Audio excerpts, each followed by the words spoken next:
And you're on, Ignacio. Hi. So good afternoon, everyone. Excited to see you all here. And in case you were not here last week for my previous lecture, my name is Ignacio Darnaude, and I'm really grateful once again to UCR Palm Desert and Osher for giving me the opportunity to give my 3 art lectures. Last week, I spoke about how queer artists used classical, mythological, and religious images to portray homoerotic desires. This week, I'm going to walk you through the double lives of iconic gay artists.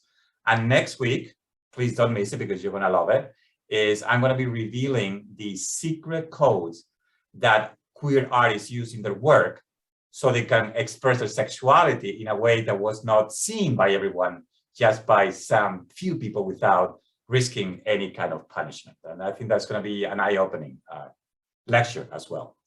So to give you a sense of my background, I've been developing for nearly a decade a documentary series about the impact of gay artists throughout history called Hiding in Plain Sight, Breaking the Gay Code in Art. And my talk today, called The Double Lives of Iconic Queer Artists or Gay Artists, is based on the research that I've done for this docuseries. And you don't need to read the slides because I'm going to incorporate the text in my presentation. And if you have any questions, please hold back until the end when there will be time for a Q&A. So in my research for the docuseries, I have uncovered that gay artists have revolutionized art and transformed mainstream culture throughout history. And they have done that in spite of a very daunting challenge. Like I said last week as well, because homosexuality had been persecuted since the 4th century, gay artists have always faced a dilemma, until present times, actually, hiding their sexuality or being out with their art and lives, and in doing so, risk critical and commercial rejection and maybe even prosecution. So this is why many gay artists couldn't express themselves openly, and they lived double lives, which is what I'm going to talk about today. So today I'm going to concentrate on male and female artists who had a personal and or an artistic double life, and they produced mainstream work, which they showed openly, as well as homoerotic work, which they either, most oftentimes, they did destroy, hid, or just circulated it among a small circle of friends. And to remind you, the way I define homoerotic art is an image that is not overtly sexual, but that is very appealing to the gay viewer in a subtle or not so subtle way. So this is interesting. I want to talk about, before we start, I want to remind you that we cannot apply our modern concept of homosexuality to most artists in today's talk. So I will be talking about female artists in a few minutes, but regarding male artists, most of them in today's talk, they lived before sexologists came up with the term homosexuality, which in English didn't come up or didn't appear until 1891. So men of this era didn't think that loving or having sex with other men was abnormal or put them into any kind of box or category of homosexuals.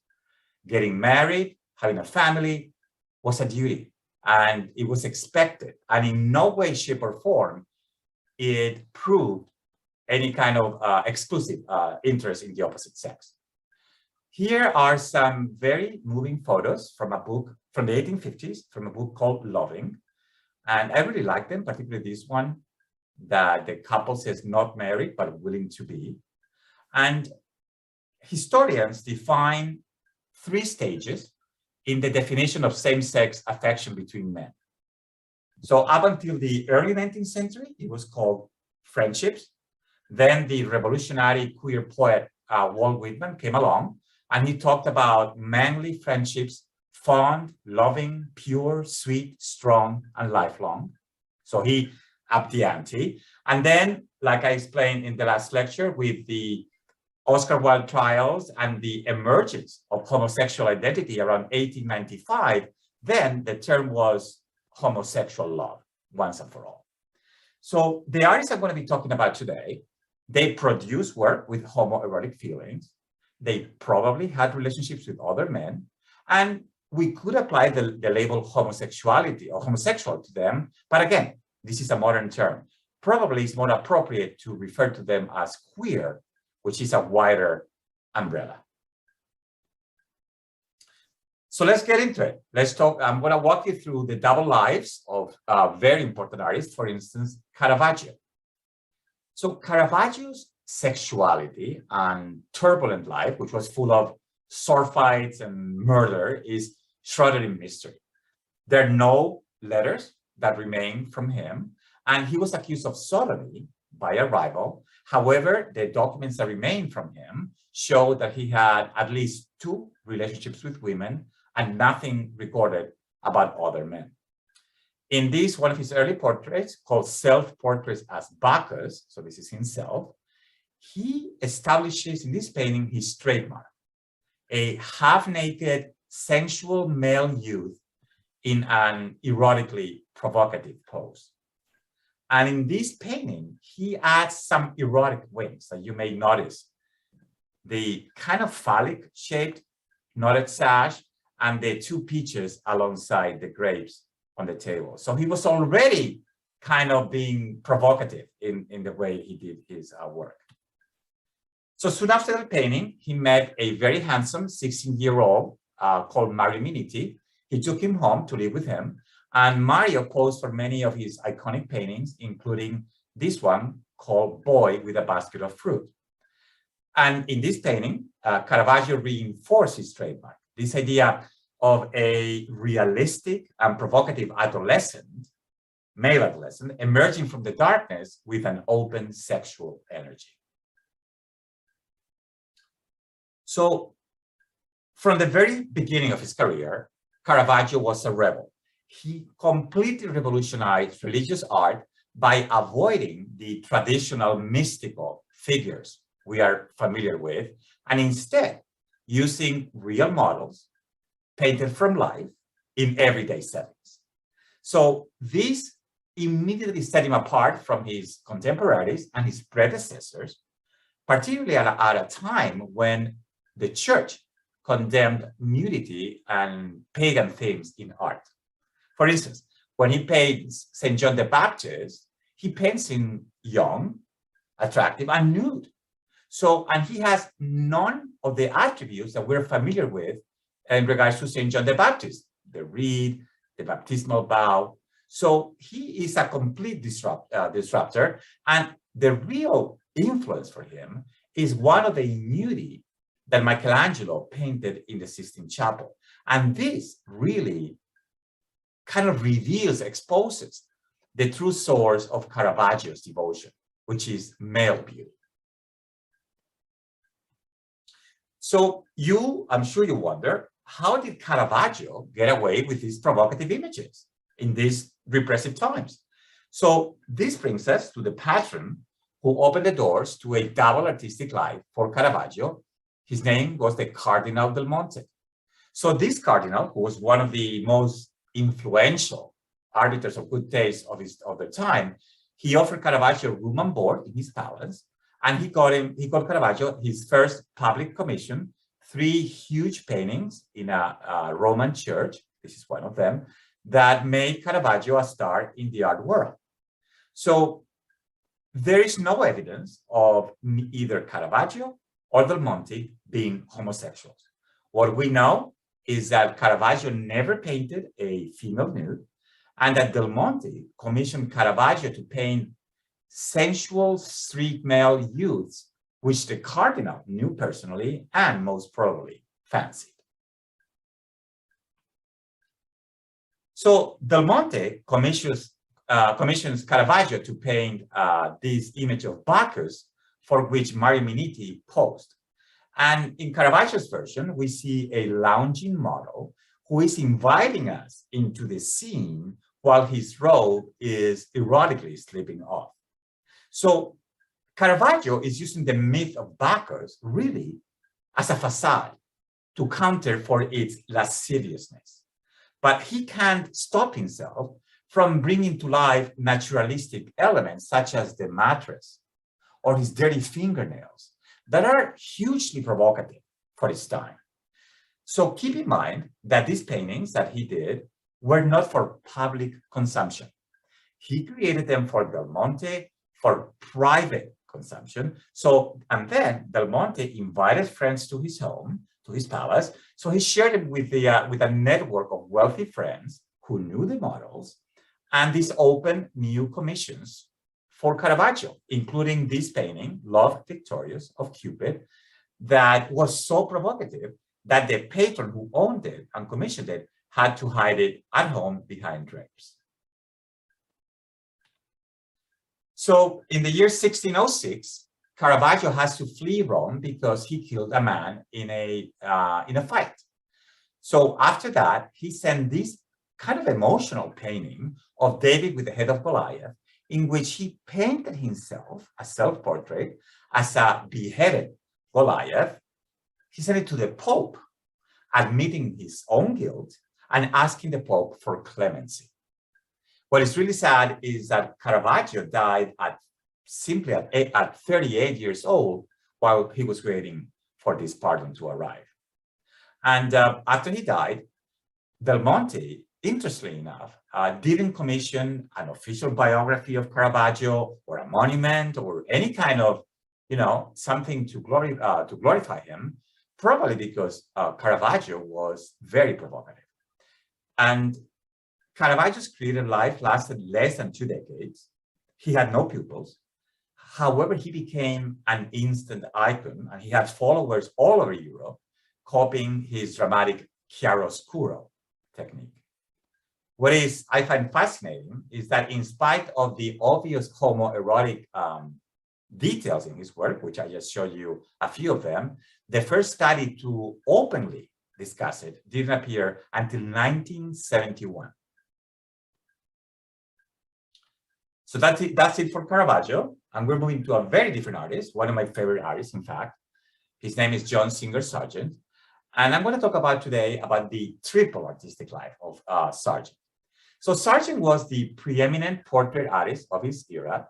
He was extremely private. He never got married, gave no interviews, wrote no diaries or biographies. And if he was gay, which I believe he was, he certainly couldn't be open about it. He was Oscar Wilde's neighbor, and he lived under the shadow of the trials of Oscar Wilde, which established the emergence of the homosexual identity directly associated to artists like him.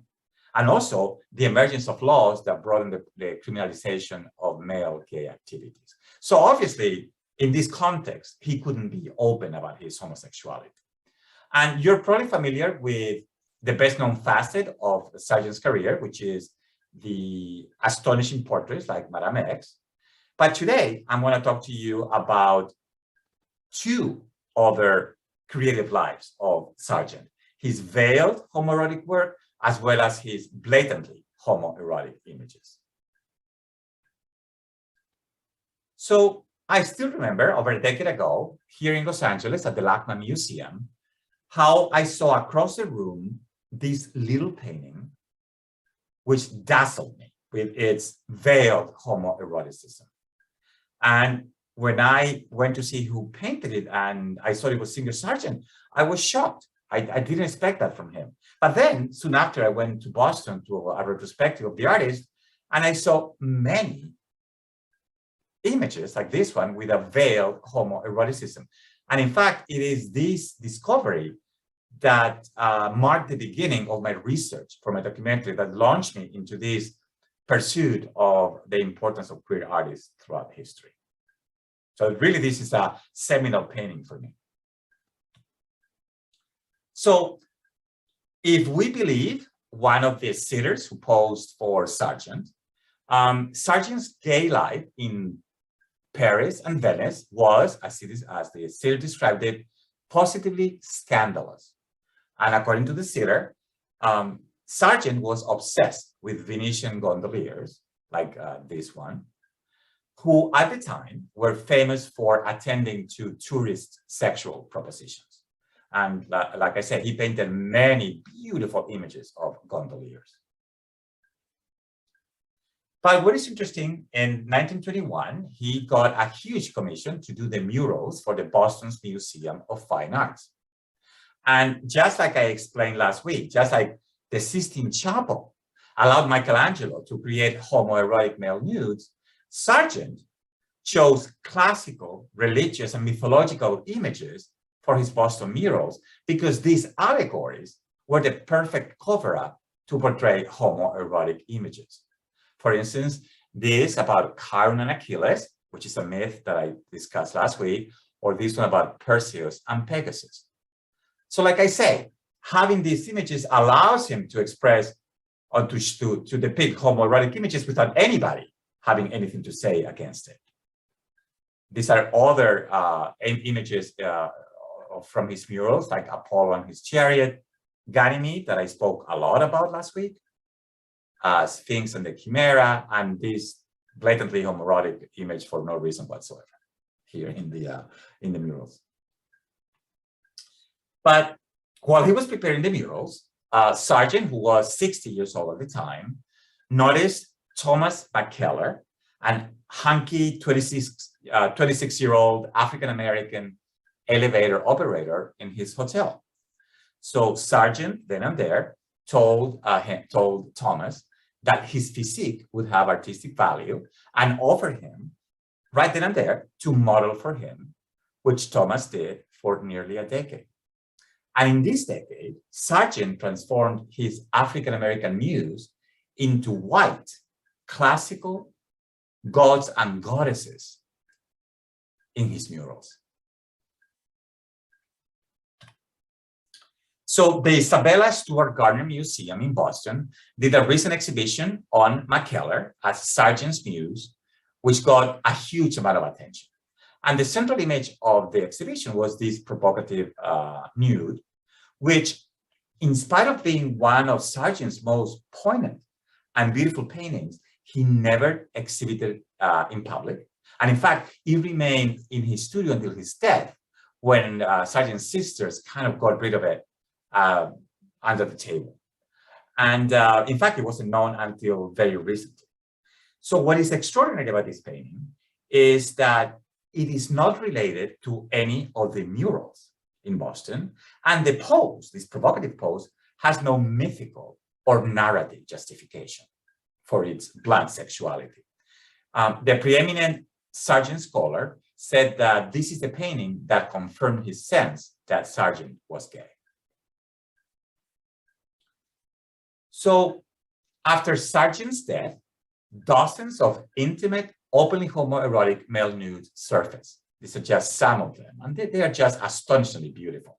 And Sargent's valet of 25 years, Nicola Inverno, posed for many of them. What is sad is after Sargent's death, his family destroyed all his correspondence, leaving unanswered questions about their relationship and his sexuality until today. You know, this is one of the reasons why the first mention of the possible homosexuality of Sargent didn't appear in a publication until 1981.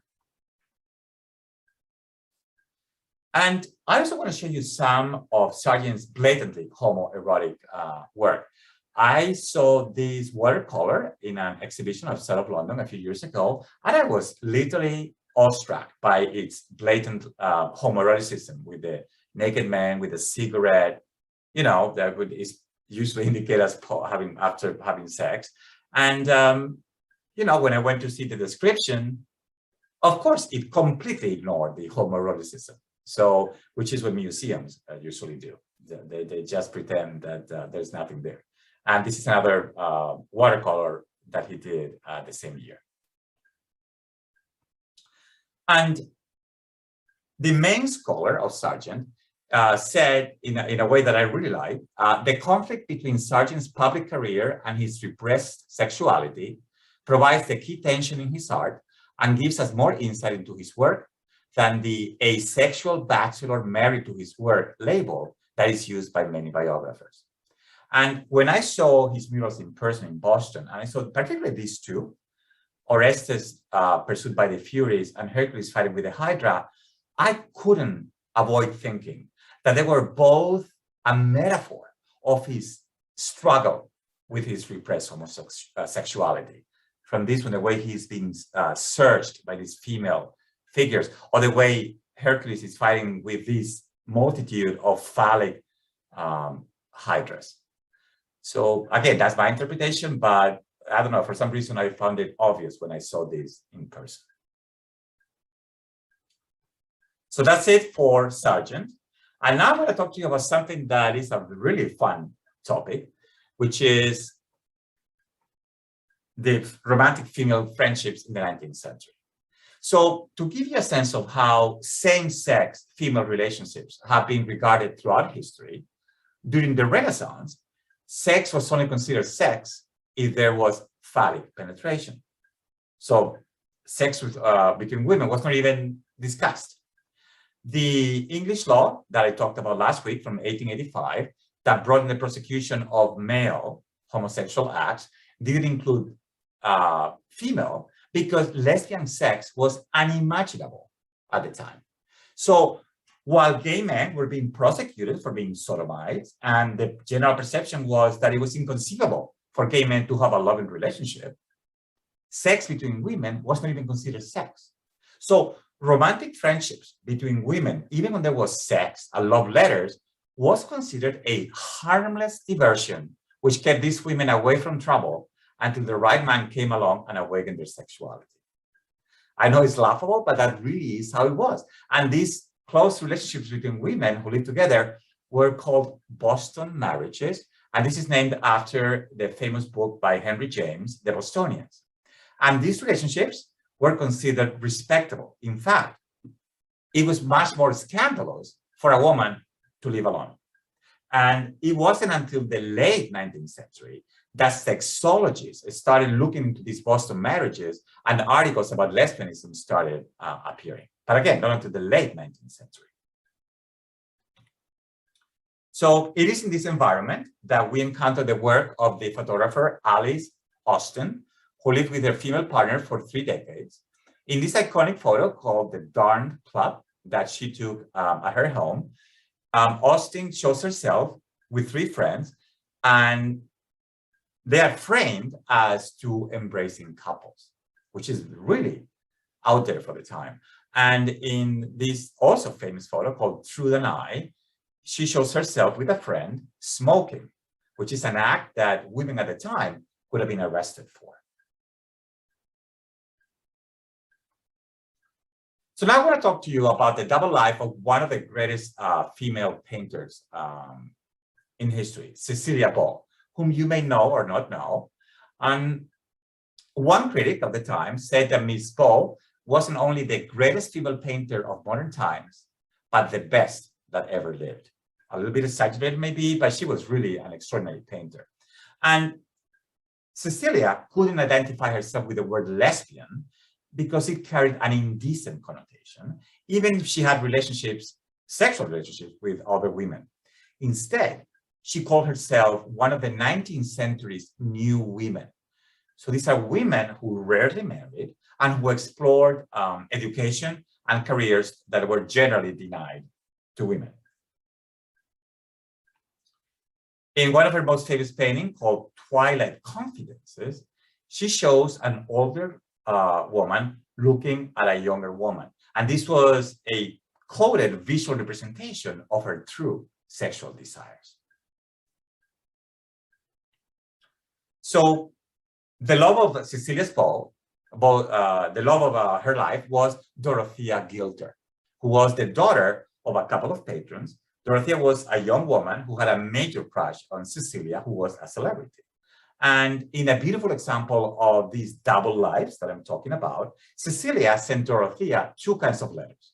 One with gossip and small talk that she could share with her parents, and another one more intimate, in which Cecilia told Dorothea things like, "I'm glad you love me. I'm glad I can love you back.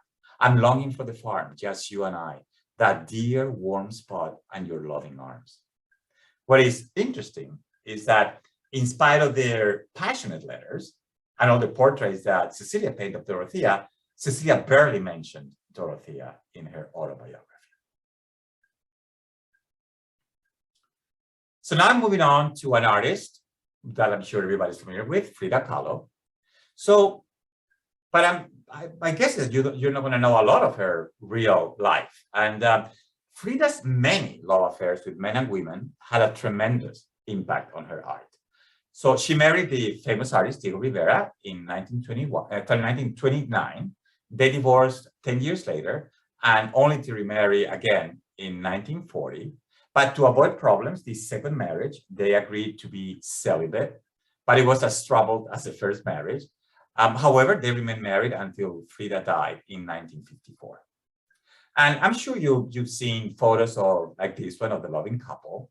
However, this photograph, in which we see Diego with another woman and a younger man with Frida, is much more representative of their relationship. So Frida never hid her bisexuality from Diego, who wasn't faithful himself. And Diego was jealous of Frida's male lovers, but he encouraged his wife affairs with women, some of which had been also his lovers. And the actress Dolores Del Rio, that you may know, was one of the first Mexican stars to make it in Hollywood. And she's counted as being one of Diego Rivera's lovers and maybe also Frida's. So in 1939, the year that Diego and Frida divorced, Frida gave Del Rio one of her most iconic masterpieces called Two Nudes in the Jungle, which, given its subject matter, it immediately fueled speculation about the true nature of the relationship between these two women. And okay, let's see why that speculation. Well, it's two naked women. The fair of both looks a lot like Del Rio, and she is posed on the lap of the other woman whose leg is with a kind of a forced perspective in a suggestive position between the other woman's thighs. And they're being watched over by a monkey who is a symbol of sexuality and sin.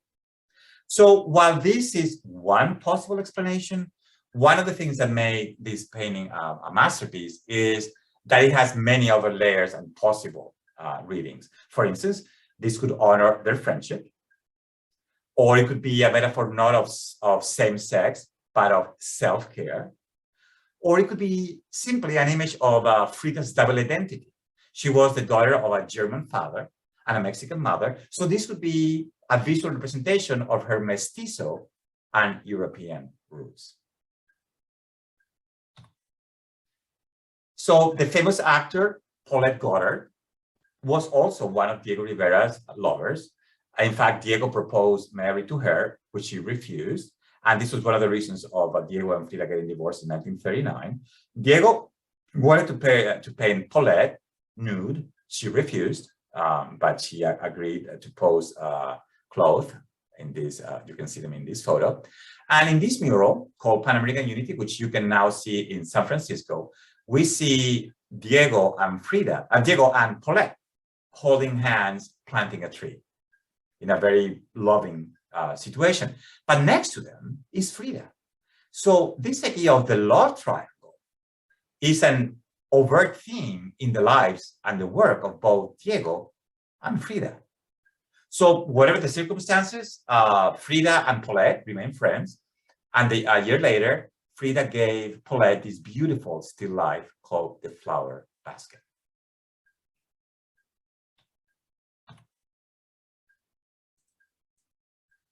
And Frida had a very close relationship with the artist Georgia O'Keeffe.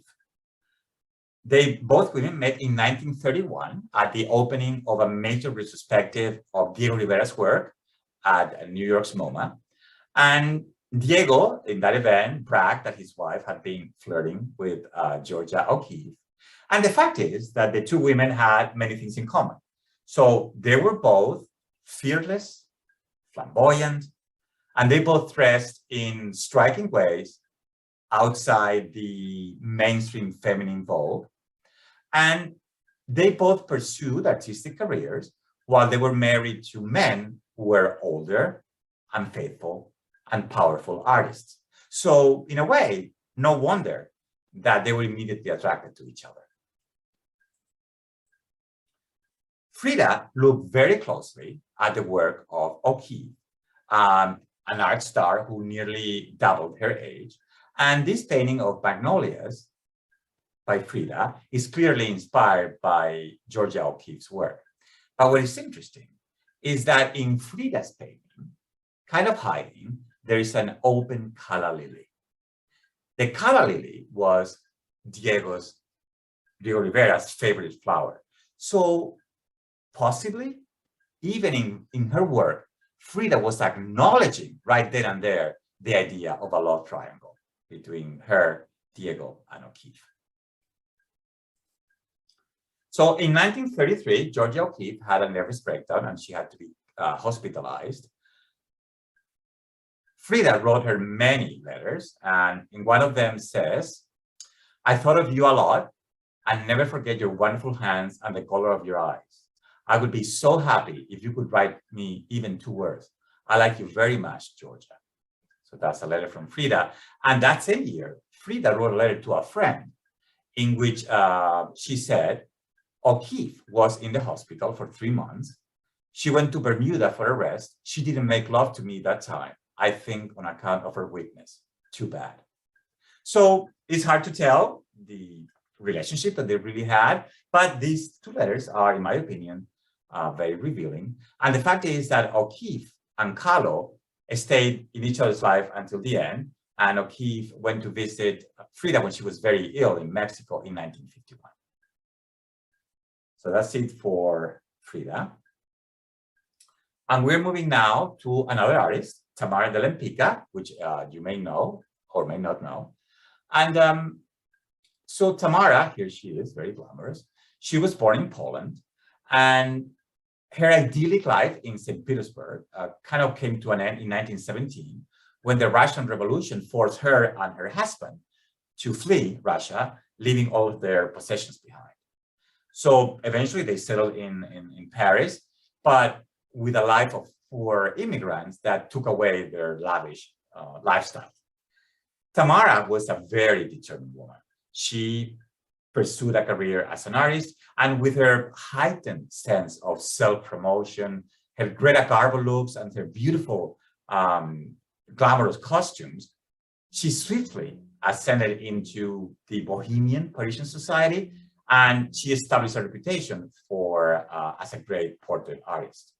And this portrait of her husband that she did 1928, the year of their divorce, interestingly, she left as just a rough sketch the hand where the wedding ring would have been. So she was asked by a German magazine to create, an image, and she came up with this self-portrait that depicts her as an independent woman looking into modernity, a symbol of freedom, speed, power, riches. And this image became really the defining icon of Art Deco. But what is interesting is that it's far from an accurate portrayal of Tamara's life. First of all, a little detail, but she changed the seat of the car, the Bugatti, from the right to the left. And the fact is, she never owned a Bugatti. She was not rich enough. She had a small yellow Renault, but that car would have been too pedestrian to showcase in her painting. So Tamara conducted scandalous affairs with men and women, gaining a reputation for her unrestrained libido. And she paints many of her female lovers. She met Rafaela, which is these 2 portraits, at a morning walk. And Tamara described her as the most beautiful woman she ever saw. They became lovers for a year, in which she painted at least 6 portraits of Rafaela. And one of Tamara's key relationships was with an artist, a performer called Susie Solidor, who was called the most painted woman in the world because every important artist from Picasso, you name it, painted her. So Susie wanted Tamara to paint her. Tamara agreed with one condition, that Susie posed naked, and of course she did. And Tamara says in one of her biographies, "I live life in the margins. The rules of normal society don't apply to me." And they certainly didn't, because Tamara's female nudes pushed the envelope at a time when homosexuality was really far from accepted. So she joined the salon of the best-known lesbian in Paris, who opened the door for new commissions, including this one called Rhythm, which at nearly 6 feet tall is the largest painting she ever did. So her clearly erotic portraits are a symbol of female emancipation and free lesbian love, and her style recalls, as you can see, the Renaissance tradition, but she adds very unique elements: neo-cubism, Art Deco, cinematic lighting, futuristic backdrops, and compositions that remind you of advertisements, which make her really a thoroughly female artist and a thoroughly modern figure. So it's easy to understand why Madonna, the singer, is one of Tamara's biggest fans, because Lempica's ambition, her unapologetic promiscuity, and her powerful depiction of formidable women makes her really the first female artist to be a glamour star. Okay, complete move to a different artist. So after World War I, America got into an era of mass production. Graphic illustration became very popular, attracting gay artists. And one of them, one of America's most important illustrators, was J.C. Leyendecker, who created a fictitious character called the Arrow-Colored Man for the advertising of a shirt company. So these ads, like this, came to define the American fashionable male for the early decades of the 20th century. But what is fascinating is that Leyendecker's ads subverted heterosexual convention by showing men gazing at each other, in many cases very lovingly, allowing gay men to project on these ads their own fantasy of domestic bliss. What is extraordinary is that nobody questioned their homoeroticism because they were hyper-masculine and they reinforced American values. So each time his ads or his cover illustrations appeared in the Saturday Evening Post, the circulation of the magazine increased. And in 1913, the Saturday Evening Post became the most popular magazine in the world, and Arrow-Colored shirt the most successful American men's clothing company. But what nobody knew is that the model for the Arrow-Colored Man, who was part jock, part dandy, was Leyendecker's lover, Charles Beach. And so he made their secret relationship a front page cover all over the world. And this fictitious Arrow-Colored Man received more fan letters than movie superstar Rudolph Valentino. It inspired popular songs and even a hit Broadway musical. So you would wonder, how come the relationship never became public? Well, when gossip columnist Walter Winchell reported on their parties, he never revealed the relationship for fear that he would no longer be invited to these very coveted social events. So what is really sad is that soon after Leyendecker died, Charles, his lover, destroyed all correspondence between them to conceal their relationship. In any case, his advertising, the Arrow-Colored Man, is to this day, decades later, really hugely influential in campaigns for companies such as Ralph Lauren or Armani. So now I'm moving on to another artist who you may or may not know, Duncan Grant. So I hope you like him after you see this presentation. So handsome, kind, and charming, the artist Duncan Grant was born in 1885. This is the year when the British Parliament brought in the prosecution of male homosexuals in England. And this is an act or an event that marked the rest of his life. So here we see two of the portraits that he created, Vanessa Bell and Bonnie Garnett, and these portraits epitomize the fascinating double life of Duncan Grant. So Duncan Grant belonged to the famous Bloomsbury group. See, this was a group of British writers and artists who started meeting at the home of Virginia Woolf, the writer, and her sister, the painter Vanessa Bell, around 1905. And for 3 decades, they met constantly to discuss politics, feminism, pacifism, sex, art, everything, you name it. And what they had in common, and they were mostly wealthy, they had unconventional lifestyles, and they have liberal ideas about sex, which created complicated relationships and affairs between them. So just like women were essential for Picasso, Duncan Grant is an artist who needed to be surrounded by attractive men. So he painted private portraits of many of his lovers. For instance, he was intimately involved with the writer Lytton Strachey. He had a brief romance and a lifelong friendship with the economist founder of macroeconomics, John Maynard Keynes. And he had a brief affair with Adrian Stephen, who was the younger brother of Virginia Woolf and Vanessa Bell. And last but not least, another affair with the publisher Bunny Garnett. And remember this name, Bunny Garnett, because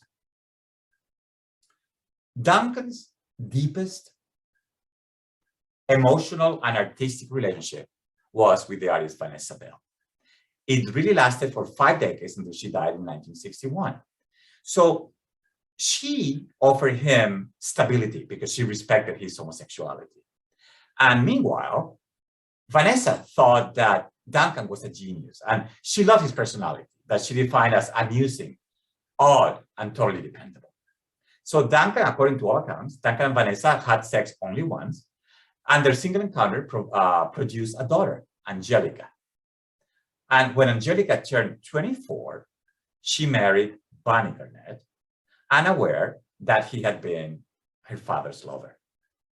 Like Dorothy Parker, the socialite, quipped, the Bloomsbury group lived in squares, painted in circles, and loved in triangles. So Duncan Grant was, at his time, the most important British painter, and also the favorite of the Queen Mother, but he got forgotten for supposedly not having evolved in his style and his images, the still lifes, landscapes, and portraits. So by the time homosexuality got decriminalized in the UK in 1967, Duncan Grant was 82. So everyone believed he was dead because he had stopped showing his work publicly. But the fact is that he was very much alive. And I'm going to reveal to you right now what really happened, culminating in the extraordinary recent discovery that has completely reassessed his work for art history.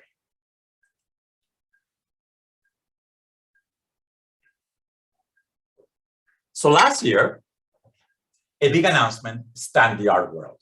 So over 400 erotic works done by Grant in the 1940s and 50s surfaced.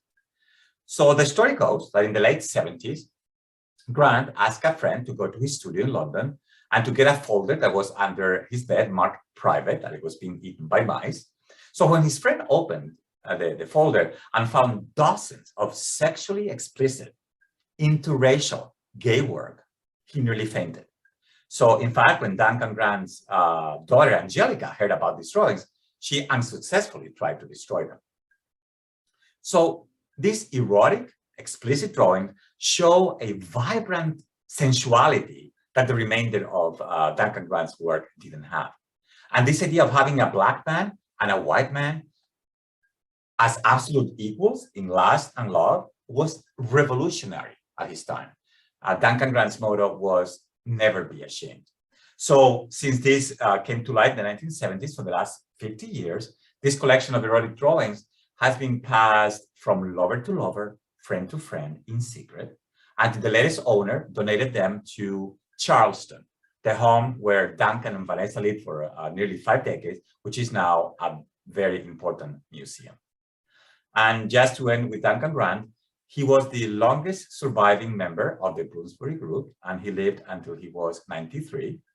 And personally, I am very certain that he would have been tickled to see his popularity renewed and those critics that called him old-fashioned put to shame. So I will talk to you now about a photographer, George Platt Lynes. And in the 1930s, Platt Lynes' photographs were the most coveted in the fashion magazines like Vogue and Bazaar, for instance. So he became famous for his innovative use of lighting, props, and posing. But what most people didn't know is that while he was creating these fashion photographs, he was secretly also creating revolutionary photographs of male nudes paying the same attention he did to the Vogue spread.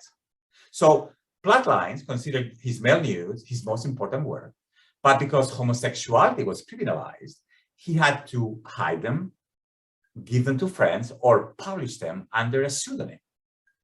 So eventually, Platt Lines sparked a friendship with the founder of the famous Kinsey Institute for Sex Research.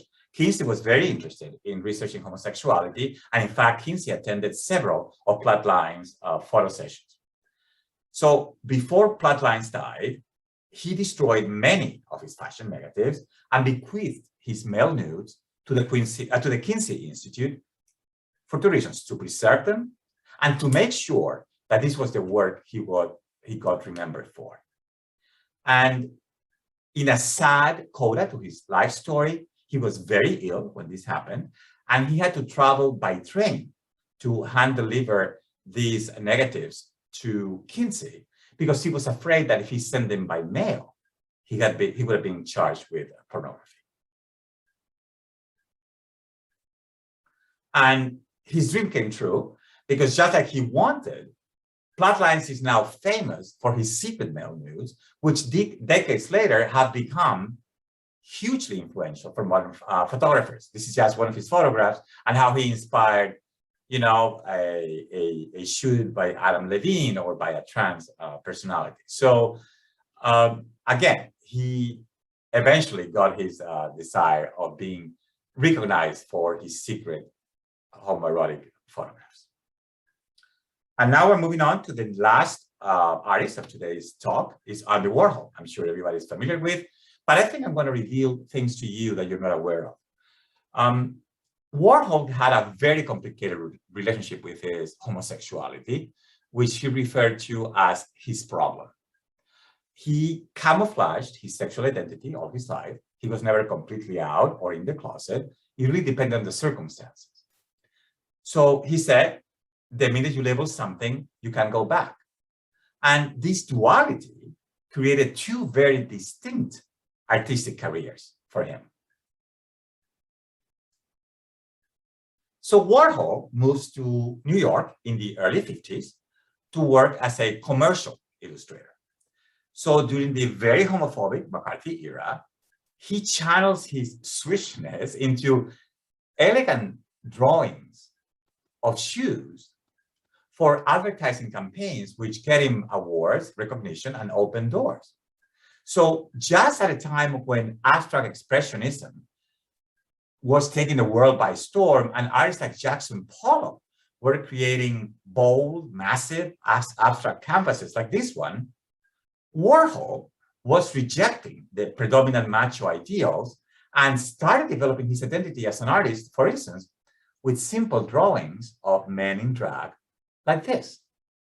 So what is really revolutionary about these drawings, particularly for an ardent Catholic like Warhol was, is that he shows his men as very happy. And that is a stark contrast with the prevailing moral code in the 50s in the US, when sodomy was a harshly punished felony in most states, or I think in every state.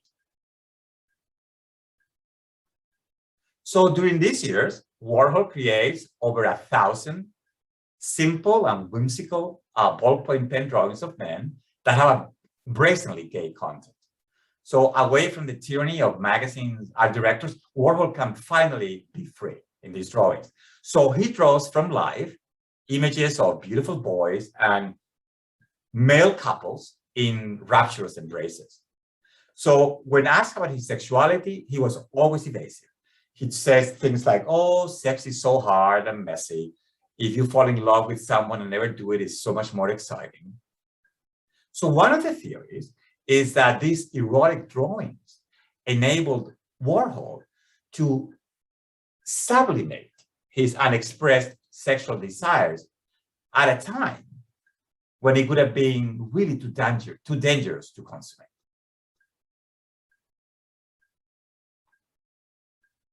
So by 1951, Warhol is already one of New York's most important commercial artists, but he wants to be a real artist. But he soon realized that being gay opened doors for parties and store window displays, but not for galleries, because he was constantly rejected by galleries because they said that his work was too decorative, too gay. In essence, nobody embraced the provocative content, which is what mattered most to Andy Warhol. So the assumption has always been that Warhol's career as a serious artist didn't begin until 1962 with the famous exhibition of soup cans in Los Angeles. So the early work that I've been showing you today has been diminished as trivial and has been excluded from most Warhol retrospectives as if they were created by different artists, de facto desexualizing him. But a closer look to those drawings shows that these depictions of love and desire are the most transparent and personal work from Warhol. In fact, they reveal an emotional vulnerability that is absent from this later work, which is more machine-like. And they provide a touching portrait of the one person they don't depict, which is himself. Not only that, if you look at these examples, these two, you can see how they already have the seeds of his future iconic work.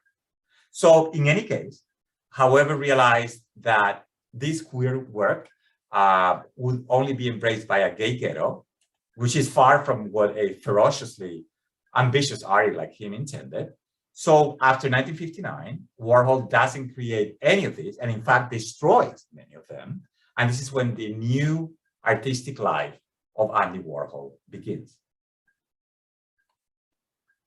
So by the time Warhol embarks on his new artistic endeavor, pop culture and mass marketing in billboards, magazine ads, comics, TV ads, etc., explode with very bold imagery, literally like they were before, rendering abstract expressionism completely irrelevant.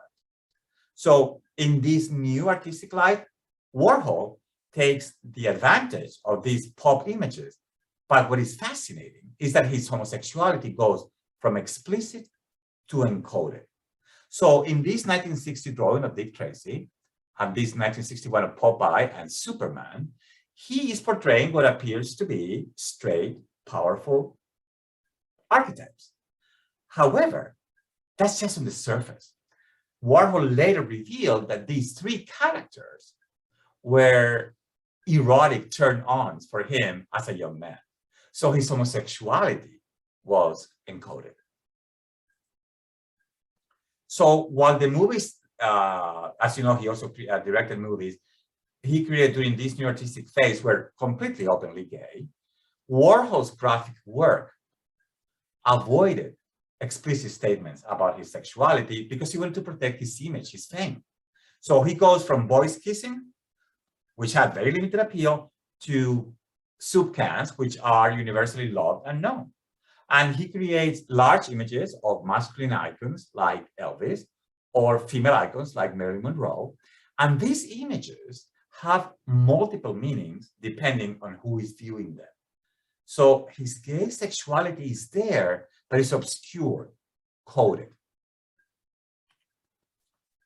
And my last slide is that Warhol isn't comfortable with just commercial or just fine art. He finds both very limiting, and he wants to bring them together, and he does it with pop. So pop is created to shock. And at the time, what everyone hated was commercial art. And pop artists, consequently, built the revolution around a rejection of high culture. And a fact that is very rarely discussed is that most pop artists were gay, like all this. And why is that? Because pop comes from a queer sensibility, from rejecting society norms, from rejecting hypermasculinity, heteronormativity. Some of these artists, like Hockney and Herring, were open about in their sexuality when in their work. Others used the language of camp, for instance, Warhol. So that's basically it. Or I mean, to me, the lesson is that what is clear to me is that Warhol's 15 minutes of fame are not going to end anytime soon. So that's it. Thank you so much for your attention. And if you have any questions, now is the time.